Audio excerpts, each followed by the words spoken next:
Hello' everyone, good evening. এতিয়া সন্ধিয়া 6:30 বাজিছে আৰু মই অলপ ওলাই যাওঁ বুলি ওলাই মেলি ৰেডি হৈ আছোঁ। ওলাই মানে কি আৰু বজাৰ কৰিব আছে, অলপ ঘৰুৱা কিবাকিবি বজাৰ কৰিব আছে, সেইকাৰণে মই অলপ ওলাই যাওঁ। ওলাই গৈ কি কৰোঁ আপোনালোকক দেখাই আছোঁ।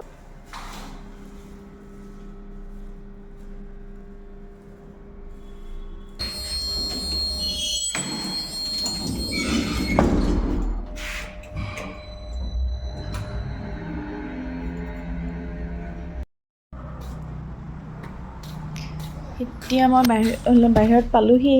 এতিয়া মই বজাৰলৈ গৈ আছোঁ ৰাস্তাতে। বেছি দূৰ নহয় বজাৰখন, অলপ আগতে হয়, বেলতলা বজাৰ। তাতেই মই যাম এতিয়া।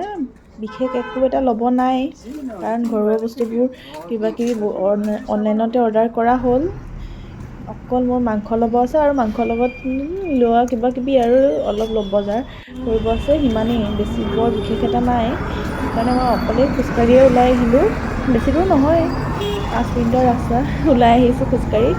যিহেতু খোজকাঢ়িবও লাগে অলপ, সেইকাৰণে মই খোজকাঢ়িয়ে ওলাই আহিলোঁ। বাহিৰতে যে ইমান ভিৰ, সদায় ভিৰ। কেইদিনমান আগতো ইয়াততো ৰাস্তাত নলা ড্ৰেইন চফা কৰিছিলে, সেইকাৰণেতো একদম পূৰা ভিৰ লাগি আছিলে কালিতো। আজিতো বাৰু নাই ইমান। এতিয়া মই আহি পালোহি বজাৰৰ পৰা। আহি পাই ভাবিলোঁ ব্লগটো আধাতে মানে কি ৰাস্তাত অকণমান তোলা হৈছে যদিও মানে অথনিৰ নিচিনাকৈ ভালকৈ আপোনালোকৰ লগত কথা পাতিব পৰাকৈ নাই কৰা ন, সেইটো কাৰণে ভাবিলোঁ ব্লগটো আৰম্ভ কৰোঁ। এতিয়া মই আহি পিনে অলপ ফ্ৰেছ হৈ ল'ম। ফ্ৰেছ হৈ চাহ একাপ খাই মেলি কিটচেনতে সোমাম, যিহেতু এতিয়া 8টা বাজিলে খানাটো বনাই থাকিম। হাজবেণ্ডো নাই, তেওঁ আজি আহি পাবহি ঘৰলৈ।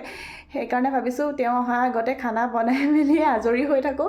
যিহেতু তেওঁ আহিলে তেওঁৰ লগত কথা পতা হয়, সেইকাৰণে কথা পাতি থকা হয়, বা বহুত দিনৰ মূৰত লগ পাইছোঁ বুলি কথা চথা পাতি মেলি বহি থকা হয়। সেইকাৰণে ভাবিলোঁ আগতীয়াকৈ বনাই মেলি আজৰি হৈ থাকোঁ। সেইকাৰণে মই মাংসখিনি মেৰিনেট কৰিলোঁ। তাৰপিছত মই এতিয়া পিঁয়াজ ভাজি আছোঁ। মাংসখিনি মেৰিনেট কৰোঁতে বৰ বিশেষ একো এটা দিয়া নাই, নিমখ হালধি অলপ নেমু চেপি দিছোঁ আৰু তেল অলপ দিছোঁ, সিমানেই। আপোনালোকেও জনাবচোন আপোনালোকে কেনেকৈ বনায়। মই বৰ বিশেষ এটা বনাব নাজানো, যিহেতু নতুনকৈ বনাবলৈ শিকিছোঁ বুলিয়ে ক'ব পাৰি বিয়াৰ পিছতে। কাৰণ আগততো ঘৰত থাকোঁতে মায়ে ইমান বনাব নিদিয়ে, সেইকাৰণে আৰু।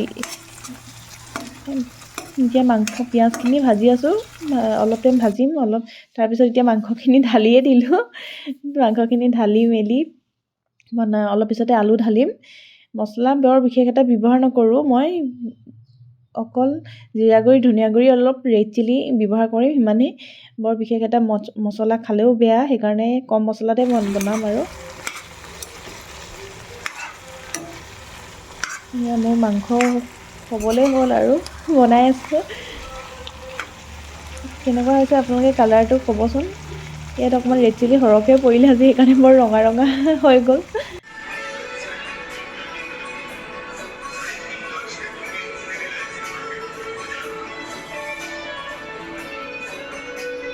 মাংস বনাই হ'ল। মাংস বনাই শেষ হোৱাৰ পিছত ভাবিলোঁ ব্লগটো আকৌ আৰম্ভ কৰোঁ, যিহেতু আধাতে এৰিছিলোঁ। এতিয়া মাংস বনাই হৈ যোৱাৰ পিছত এতিয়া মানুহজনৰ কাৰণে ৰখি আছোঁ, যিহেতু তেওঁ এতিয়া বহুত দিনৰ মূৰত ঘৰলৈ আহিছে, তো মনটো ভাল লাগি আছে। সেইকাৰণে বনাই মেলি আজৰি হৈ যাওঁ বুলি ভাবি সোনকালে বনাই ল'লোঁ। এতিয়া 9টা বাজিছে, অলপ পিছত তেওঁ পাবহি। আজিলৈ আহোঁ আৰু আকৌ নেক্সট এটা ব্লগত আপোনালোকক লগ পাই আছোঁ। Bye bye.